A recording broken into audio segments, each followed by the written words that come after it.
Ahirət həyatının ilk mənzili olan qəbir. Həqiqətən düşünəndə dəhşətdir bu qəbir. Kimin, kimsənin, pulun, varın, dövlətin, məqamın, şöhrətin keçmədiyi bir yer. Təsəvvürünü belə edə bilməyəcəyin bir aləmə düşürsən. Və qəbrindəki mələklər sənə yaxınlaşaraq başlanğıc olaraq 3 sual verir. Rəbbin kimdir? Dinin nədir? Peyğəmbərin kimdir?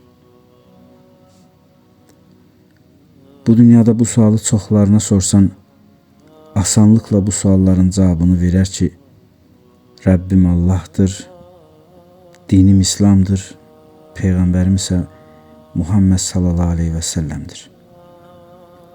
Amma yenə də deyirəm, bunun cavabını asanlıqla yalnız bu dünyada verə bilər.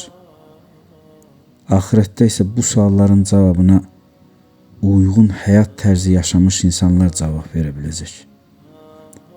Yəni Rəbbim Allahdır deyib, Allahın buyurduqları ilə, əmr etdikləri ilə yaşayıb. Dinim İslamdır deyib, İslamın gətirdiklərini əməl eləyib. Peyğəmbərim Muhammed sallallahu aleyhi və səlləmdir deyib, onun buyurduqları ilə yaşayıb. Əksi təqdirdə qiyamətə qədər ağrı və acı vardır. Unutma, bütün həyatın boyu ən gözəl, maraqlı həyatı yaşayıb ölsən belə, qəbirdəki ilk gecənin dəhşəti sənə hər şeyi unutturacaq. Bir gün alimlərdən Həsən-ül Basri, Allah ona rəhmət eləsin, bir qəbrin başında dayandı və ətrafındakılara dedi: Sizcə o ölən şəxs hal-hazırda nəyi arzulayır? Onlar dedilər: geri qayıtmağı və salih əməllər etməyi. Həsən-ül Basri onlara buyurdu: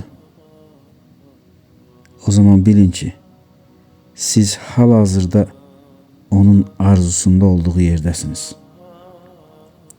Elə isə əməl edin. Allah ona rəhmət eləsin. Həqiqətən necə də gözəl demiş. Biz hal-hazırda əməl diyarındayıq. Və bir gün hesab diyarına getdiyimizdə burada tərk etdiyimiz o salih əməllər üçün çox peşmançılıq çəkəcəyik.